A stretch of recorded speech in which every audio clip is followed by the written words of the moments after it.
Vingança ou justiça? Para alguns a linha pode ser tênue, para outros nem tanto. Em contos literários fantásticos, como o Conde de Monte Cristo, você torce para que Edmond Dantes concretize a mesma, e o próprio diz estar fazendo justiça, pois fora terrivelmente lesado. Mas no que diz respeito a Poe, é sempre bom olhar por ângulos diferentes. Nesse conto que trago a vocês, acompanharemos Montresor executando seu derradeiro desejo. Estaria ele interessado na mais pura justiça ou na vingança no seu sentido mais torpe? Caberá a você decidir.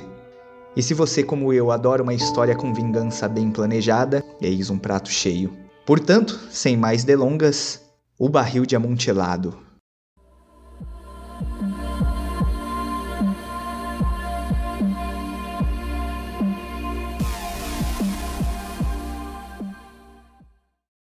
Fala contista, tudo bem com vocês? Eu sinceramente espero que sim. Megistos aqui trazendo mais uma vez Edgar Allan Poe. Esse é um dos meus contos preferidos do autor e eu espero que através desse vídeo você também tenha ótimas impressões. Por isso acompanha ele até o final que tá bem legal. Então, como sempre, comentem o que vocês acharam, se inscrevam se ainda não forem inscritos, Contista Raiz, deixa o like pra gente e compartilhe com todo mundo que você puder, porque isso ajuda demais. Ah, e não esquece de dar uma olhadinha na Aurelo, já adianto que em breve tem novidades por lá. Divirtam-se! Suportei o melhor que pude as injúrias de Fortunato. Mas quando ousou insultar-me, jurei vingança. Vós que tão bem conheceis a natureza do meu caráter, não havereis de supor, no entanto, que eu tenha proferido qualquer ameaça. No fim, eu seria vingado. Este era um ponto definitivamente assentado, mas a própria decisão com que eu assim decidira excluía qualquer ideia de perigo. Assim, devia apenas castigar, mas castigar impunemente. Uma injúria permanece irreparada quando o castigo alcança aquele que se vinga, e permanece igualmente sem reparo quando o vingador deixa de fazer com que aquele que o ofendeu compreenda que é ele quem se vinga. É preciso que se saiba que nem por meio de palavras, nem qualquer ato, dei a Fortunato motivo para que duvidasse de minha boa vontade. Continuei, como de costume, a sorrir em sua presença, e ele não percebia que o meu sorriso agora tinha como origem a ideia da sua imolação. Esse tal Fortunato tinha um ponto fraco, embora sob outros aspectos fosse um homem digno de ser respeitado e até mesmo temido.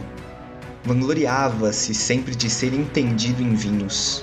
Poucos italianos possuem verdadeiro talento para isso. Na maioria das vezes, seu entusiasmo se adapta àquilo que a ocasião e a oportunidade exigem, tendo em vista enganar os milionários ingleses e austríacos. Em pinturas e pedras preciosas, Fortunato, como todos os seus compatriotas, era um intrujão, mas, com respeito a vinhos antigos, era sincero.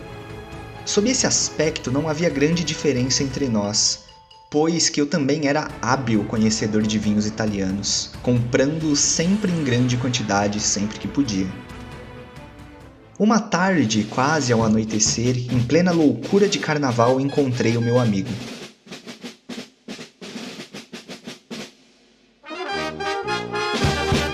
Acolheu-me com excessiva cordialidade, pois que havia bebido muito. Usava um traje de truão, muito justo e listrado, tendo à cabeça um chapéu cônico, guarnecido de guizos.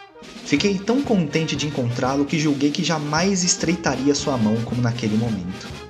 Meu caro Fortunato, disse-lhe, foi uma sorte encontrá-lo, mas que bom aspecto tem você hoje.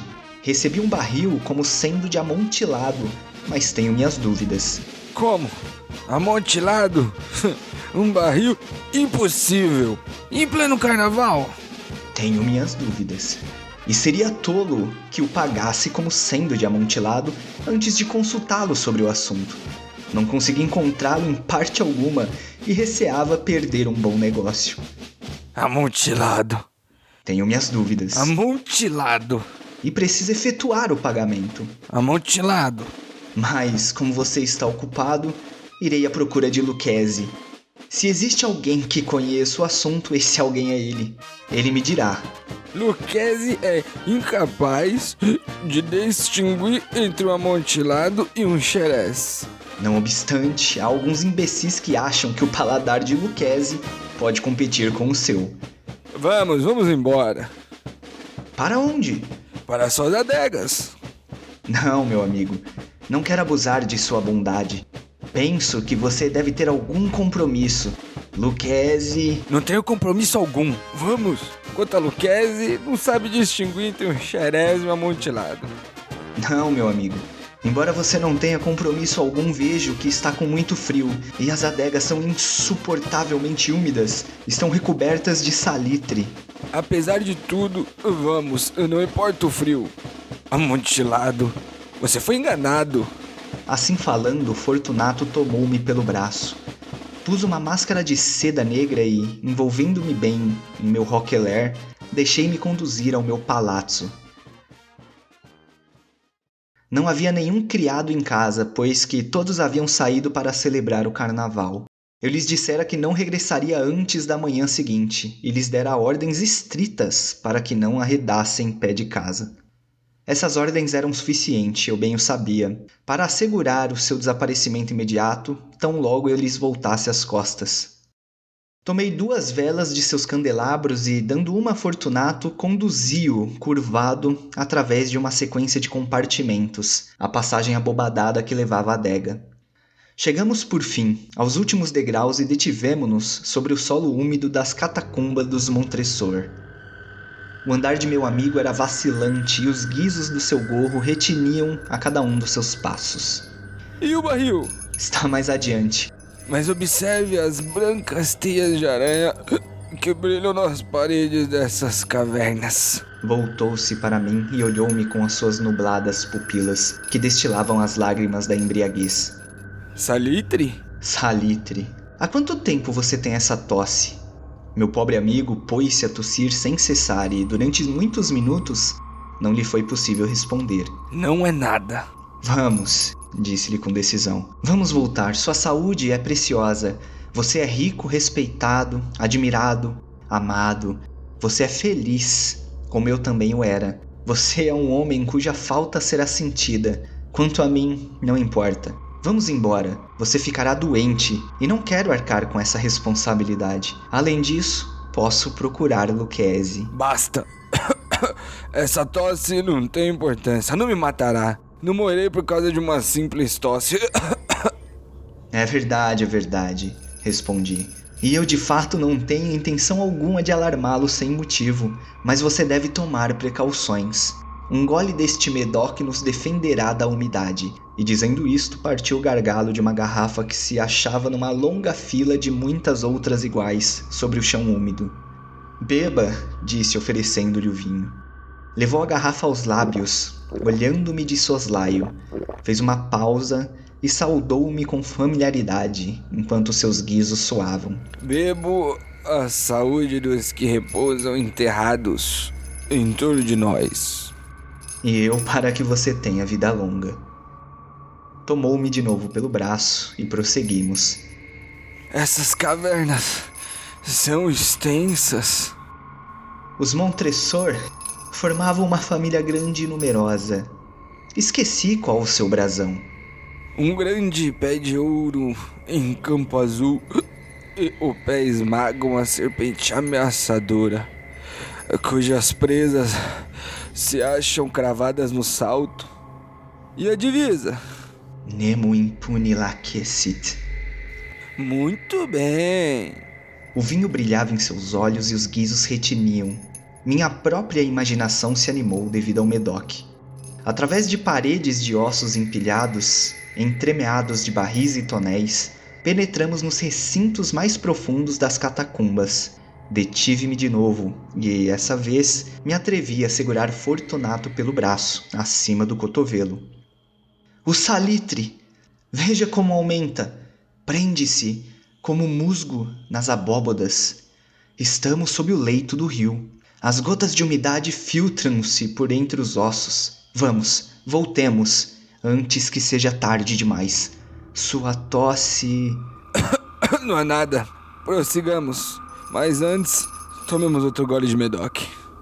Parti o gargalo de uma garrafa de vinho de Gravé e dei a Fortunato. Ele a esvaziou de um trago. Seus olhos cintilaram com um brilho ardente. Pôs-se a rir e atirou a garrafa para o ar, com gesticulação que não compreendi. Olhei-o surpreso. Repetiu o movimento. Um movimento grotesco. Você não compreende? Não compreendo. Então é porque não pertence à Irmandade. Como? Não pertence à maçonaria. Sim, pertenço. Você? Impossível. Um maçom? Um maçom. Prove-o. Eis aqui, respondi tirando debaixo das dobras do meu roquelaire uma colher de pedreiro. Você está gracejando, exclamou recuando alguns passos. Mas prossigamos. Vamos ao amontilado. Está bem, guardando outra vez a ferramenta debaixo da capa e oferecendo-lhe o braço. Apoiou-se pesadamente em mim. Continuamos nosso caminho em busca do amontilado. Passamos através de uma série de baixas abóbodas. Descemos, avançamos ainda, tornamos a descer e chegamos, afinal, a uma profunda cripta cujo ar rarefeito fazia com que as nossas velas bruxuleassem, ao invés de arder normalmente. Na extremidade mais distante da cripta aparece uma outra, menos espaçosa. Despojos humanos empilhavam-se ao longo dos seus muros, até o alto das abóbadas, à maneira das grandes catacumbas de Paris. 3 dos lados dessa cripta eram ainda adornados dessa maneira. Do quarto, os ossos haviam sido retirados e jaziam espalhados pelo chão, formando num dos cantos um monte de certa altura.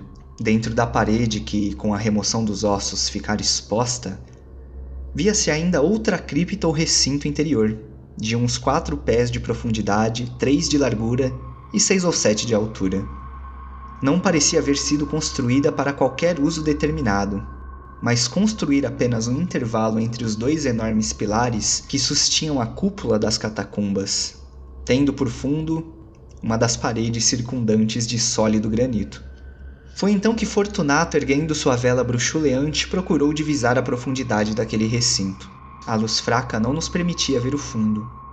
Continue, disse-lhe eu. O amontilado está aí dentro. Quanto a Lucchese... É um ignorante, interrompeu meu amigo, enquanto avançava com um passo vacilante, seguido imediatamente por mim. Num momento, chegou ao fundo do nicho e, vendo o caminho interrompido pela rocha, deteve-se, estupidamente perplexo. Um momento após, eu já o havia acorrentado ao granito, pois que, em sua superfície, haviam 2 argolas de ferro, separada uma da outra, horizontalmente, por um espaço de cerca de 2 pés. De uma delas pendia uma corrente, da outra um cadeado. Lançar a corrente em torno de sua cintura para prendê-lo foi coisa de segundos. Ele estava demasiado atônito para oferecer qualquer resistência. Retirando a chave, recuei alguns passos. Passe a mão pela parede. Não poderá deixar de sentir o salitre. Está com um efeito muito úmida. Permita-me mais uma vez que lhe implore para voltar. Não? Então positivamente tenho de deixá-lo, mas primeiro devo prestar-lhe todos os pequenos obséquios ao meu alcance. O amontilado! Exclamou meu amigo, que ainda não se refizera de seu assombro. É verdade, o amontilado. E dizendo essas palavras, pus-me a trabalhar entre a pilha de ossos a que já me referi. Jogando-os para o lado, deparei logo com uma certa quantidade de pedras de construção e argamassa. Com esse material e com a ajuda de minha colher de pedreiro, comecei ativamente a tapar a entrada do nicho. Mal assentara a primeira fileira de minha obra de pedreiro, quando descobri que a embriaguez de Fortunato havia, em grande parte, se dissipado. O primeiro indício que tive disso foi um lamentoso grito vindo do fundo do nicho. Não era um grito de um homem embriagado.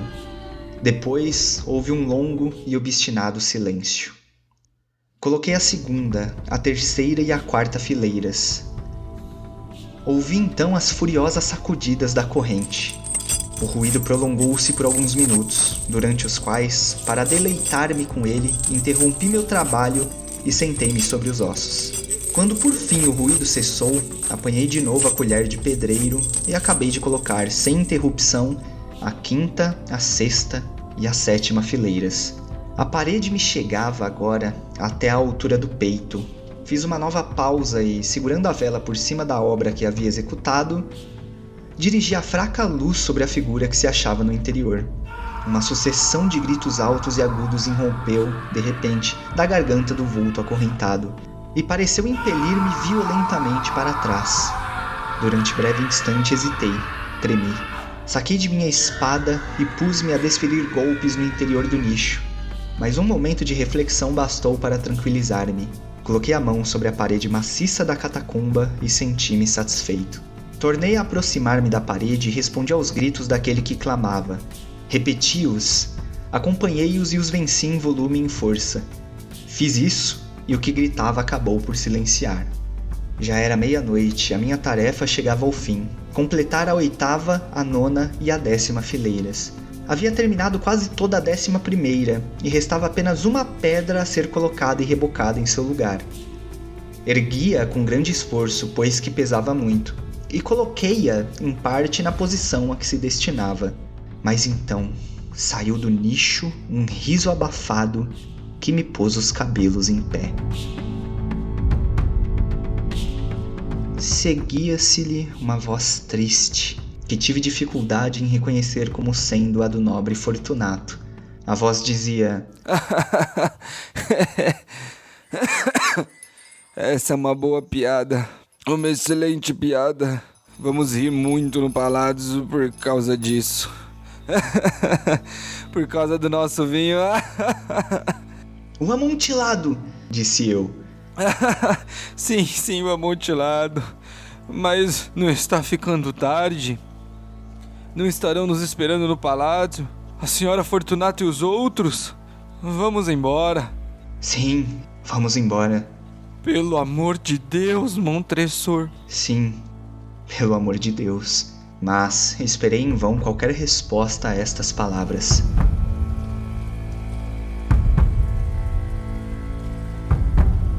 Impacientei-me. Gritei alto: Fortunato!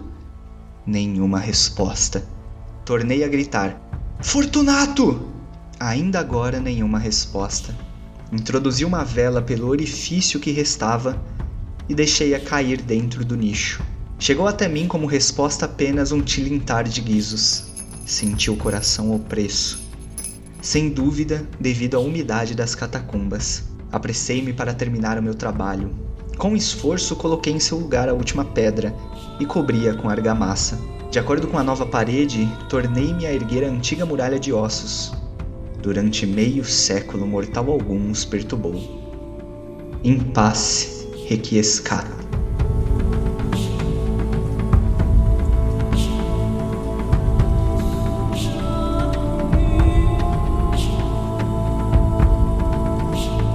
Então espero que vocês tenham gostado dessa experiência tanto quanto eu. Considere comentar ou deixar o like, caso ainda não tenham feito, e já adianto que o próximo conto será tentacular. Muito obrigado, contistas, e até a próxima. A noite é nossa.